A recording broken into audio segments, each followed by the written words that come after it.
ආයිබෝවන් අද අපි මේ පැහැදිලි කිරීම තුලින් කතා කරන්න යන්නේ තොරතුරු තාක්ෂණ ක්ෂේත්‍රයේ ඉන්න ඕනෑම කෙනෙක් අනිවාර්යෙන්ම දැනගෙන ඉන්න ඕනේ මාතෘකාවක් ගැන. ඒ තමයි නෙට්වර්ක් මොනිටරින් එහෙමත් නැත්නම් ජාල නිරීක්ෂණය කියන්නේ. සරලවම හිතන්නකෝ අපේ ශරීරය ගැන.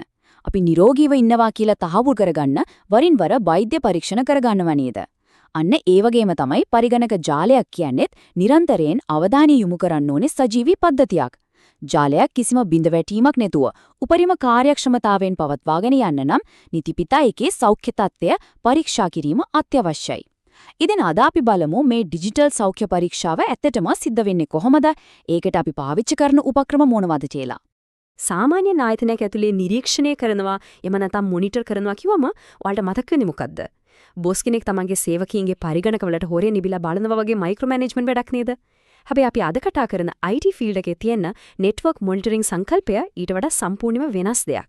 ඒක පද්ධතියක දෘඩාංග, මෘදුකාමාංග සහ සේවාවන් වල තාක්ෂණික නිරෝගීභාවය තහවුරු කරන ඊටමත් විධිමත් විද්‍යාත්මක ක්‍රියාවලියක්. හරි, මේ තිරෙන්නේ අද අපේ කතාබහේ ප්‍රධාන මාතෘකා පහ. අපි මුලින්ම නෙට්වර්ක් මොනිටරින් වල මූලික කරුණු ගැන කතා කරලා ඊට පස්සේ ethernet baselines, ethernet errors, network traffic එක විශ්ලේෂණය කරන විදිහ සහ අවසාන වශයෙන් ප්ලැට්ෆෝම්ස් සහ සිස්ටම්ස් මොනිටර් කරන විදිහ ගැන පියවරෙන් පියවර සාකච්ඡා කරමු.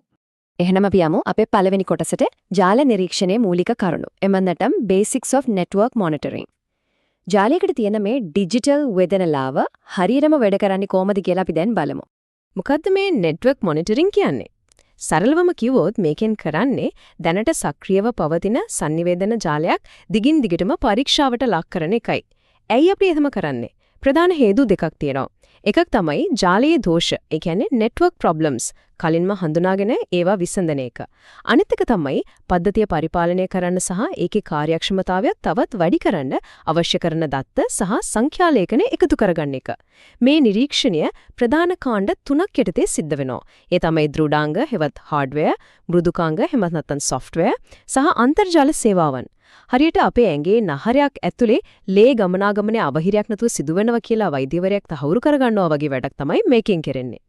මේ විදිහට නිරීක්ෂණය කරන එක අපි ප්‍රධාන ක්‍රම දෙකකට කරනවා. ඇක්ටිව් මොනිටරින් සහ පැසිව් මොනිටරින් විදිහට. සක්‍රිය හෙවත් ඇක්ටිව් මොනිටරින් වලදී කරන්නේ අපි හිතාමතාම ජාලයට යම්කිසි දත්ත පැකට් එකක් යවලා ඒකට ලැබෙන ප්‍රතිචාරය බලන එකයි. හරියට කෙනෙකුට කතා කරලා එයා උත්තර දෙනවද කියලා බලනවා වගේ වැඩක්. හැබැයි අක්‍රීය හෙවත් පැසිව් මොනිටරින් කියන්නේ ඒකේ අනිත් පැත්ත. එතනදී අපි ජාලය හරහා යන දත්තවලට කිසිම බාධාවක් කරන්නේ නැහැ. නිකන් පැත්තකට වෙලා ජාලයේ දැනටමත් සිද්ධ වෙන දත්ත ගමනාගමනයේ දිහා නිහඬව බලාගෙන ඉඳලා දත්ත එකතු කරනවා. දැන් අපි යමු දෙවෙනි කොටසට. Establishing Ethernet baselines. නිරෝගී ජාලයක් කියන්නේ මොකක්ද කියලා තීරණය කරන්න කලින් ඒ ජාලයේ සාමාන්‍ය තත්ත්වය එහෙමත් නැත්නම් බේස්ලයින් එක මොකක්ද කියලා අපි දැනගන්න ඕනේ නේද? ඒ කියන්නේ මේ කොටසින් කතා කරන්නේ. මේ ස්ක්‍රීන් එකේ පේන දත්ත දිහා බැලුවම ඔයාලට ටිකක් සංකීර්ණයි වගේ පේන්න පුළුවන්. මේ තියෙන්නේ රවුටර් එකකින් ලදා ගන්නා අමු දත්ත එමත් නැත්නම් raw output එකක්. පද්ධති පරිපාලකයෙකුට තමන්ගේ ජාලයේ පළමු හෘද ස්පන්දනය පේන්නේ අන්න ඒ වගේ සංකීර්ණ දත්ත සටහනක් විදියටයි. මේ සංඛ්‍යාවලින් තමයි ජාලයේ ඇත්තම සෞඛ්‍ය තත්ත්වය ගැන සම්පූර්ණ චිත්‍රයක් යාලා මවාගන්නේ. ජාලයක සෞඛ්‍යයේ මනින ප්‍රධානම දර්ශකයක් තමයි Ethernet utilization. එමත් නැත්නම් දත්ත හොමාරු ධාරිතාවිය භාවිත වන ප්‍රතිශතය. නිරෝගී ජාලයක මේ utilization එක සාමාන්‍යයෙන් 15ක් 25ක් අතර තමයි තියෙන්න ඕනේ. හැබැයි මේක 40ක් 50ක් අතරට ගියාම මොකද වෙන්නේ? හරියට මිනිස්සෙකුට high blood pressure, ඒ කියන්නේ අධිරුධිර පීඩනය ආවා වගේ ජාලයේ හිර වෙන්න ප්‍රමාද වෙන්න පටන් ගන්නවා. මේ තදබදයට ප්‍රධාන හේතුව තමයි ජාලයේ හැමෝටම එකවර යවන පණිවිඩ වෙන බ්‍රෝඩ්කාස්ට් සහ තෝරගත් කණ්ඩායමකට යවන මල්ටිකාස්ට් කියන දත්ත යැවීම් වැඩිවීම. මේවා වැඩි වෙද්දී ජාලයේ ඇතුලේ දත්ත එකිනෙක ගැටෙන ප්‍රමාණය, ඒ කියන්නේ collisions ඉහළ ගිහින් තමයි ජාලය අවහිර වෙන්නේ.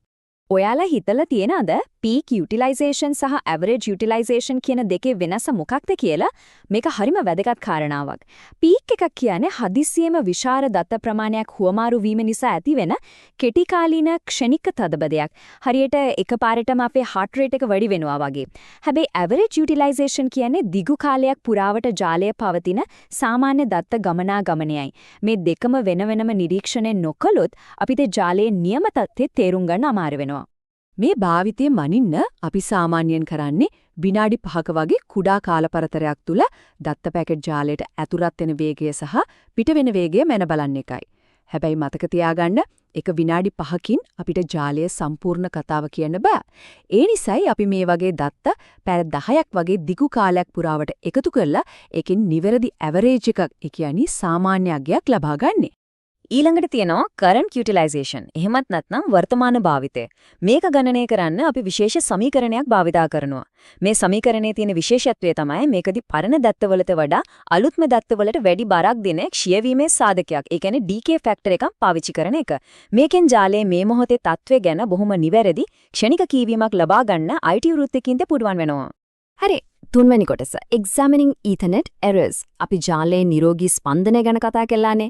දැන් බලමු මේ ජාලයේ වේගය අඩු කරන ඒකට හැදෙන නිශ්චිත රෝග ලක්ෂණ එමන් නැත්නම් දෝෂ මොනවද කියලා.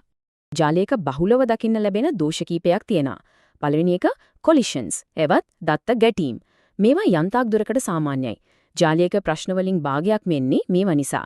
දෙවෙනි එක bad FCS. එවත් frame check sequence errors. මේකෙන් කියන්නේ අපි යවන දත්ත සහ ලැබෙන දත්ත අතර ගණනය කිරීම වල නොගැලපීමක් තියෙනවා. ඒ නිසා ඒ දත්ත ප්‍රතික්ෂේප වෙනවා කියන එක. මීට අමතරව નિયમિત ප්‍රමාණයට වඩා කුඩා දත්ත කොටස් short frames විදියටත් විශාල ඒවා long frames විදියටත් දෝෂ ඇති කරනවා. තව භයානකම දෝෂයක් තමයි ghosts නැත්නම් අවතාර කියලා කියන්නේ. මේවා වයර් වල ගැටලු හරි විද්‍යුත් බාධා හරි නිසා ඇතිවෙන බයිට් හත්පදකට වඩා දිගු දත්ත කොටස්. මේවා ජාලයක වේගය සම්පූර්ණයෙන්ම අඩාල කරන්න සමත් වෙනවා. හතරවෙනි කොටස Analyzing Network Traffic. ඒ කියන්නේ ජාල තදබදය විශ්ලේෂණය කිරීම. අපේ මේ ඩිජිටල් නහර ඇතුලේ ඇත්තරම මොනවද ගමන් කරන්නේ? ඒ ට්‍රැෆික් එක මොන වගේද කියලා අපි දැන් පරීක්ෂා කරමු. මේ පේනවා වගේ නවීන ඩෑෂ්බෝඩ් එකකින් අපිට ජාලයේ තදබදය බොහොම පැහැදිලිව සජීවීව බලා ගන්න පුළුවන්. මෙතනදී අපි ප්‍රධාන වශයෙන් බලන්නේ ජාලයට සම්බන්ධ වෙලා ඉන්න නෝඩ්ස් එහෙමත් නැත්නම් පරිශීලකයන් කරන කොපමණද කියන එකයි. ඒ වගේම අපි හුවමාරු කරන ඇත්ත දත්තවලට වඩා මේ පද්ධතිය පවත්වාගෙන යන්න භාවිතා කරන ඕවර්හෙඩ් ප්‍රෝටෝකෝල්ස් කොතරම් බිඩක් ගන්නවද කියලත් අපි මෙතනින් නිරීක්ෂණය කරනවා. මොකද ඕවර්හෙඩ් එක වැඩි වෙනවා කියන්නේ අපේ ජාලයේ ඉඩ අපරාධේ නාස්ති වෙනවා කියන එක.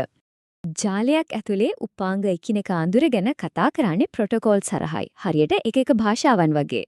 උදාහරණයක් විදිහට ජාලයක IP ලිපිණයකට අදාළ භෞතික ලිපිණය, ඒ කියන්නේ MAC ඇඩ්‍රස් එක හොයාගන්න අපි පාවිච්චි කරන්නේ ARP ප්‍රොටෝකෝලය.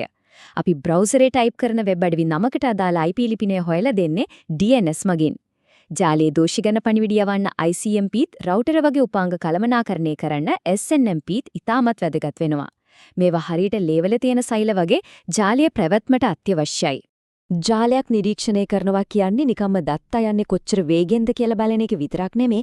අපි බලන්න ඕනේ කවුද කාත් එක්කද සම්බන්ධ වෙන්නේ, මොන වගේ ඇප්ලිකේෂන්ස්ද පාවිච්චි කරන්න කියලා. මේ නිශ්චිත සම්බන්ධතා ලුහුබැඳ ගියාම තමයි ජාලයේ දෝෂ හරියටම හටගන්නේ කොතනද කියලා අපිට අල්ලගන්න පුළුවන් වෙන්නේ.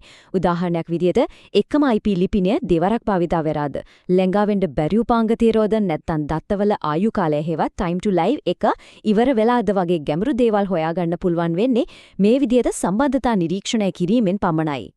මම ඔයාලට පුදුම සහගත කරුණක් කියන්නද? මේ ජාලයක සිදුවෙන දෝෂ වලින් 65ත් සපත 5ත් අතර ප්‍රමාණයක්ම සිද්ධ වෙන්නේ ජාලයේ අත්තිවාරයේමදීමයි.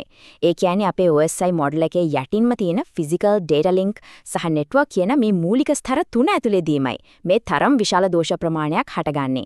මේ නිසා අර උඩින් තියෙන ඇප්ලිකේෂන් දිහා බලනවා වගේම මේ මූලික ස්තර නිරීක්ෂණය කිරීම කොයිතරම් වැදගත්ද කියලා ඔයාලට දැන් පැහැදිලි ඇති. දැන් අපි අපේ අවසාන කොටසට ඇවිත් තියෙන්නේ ඒ තමයි monitoring platforms and systems.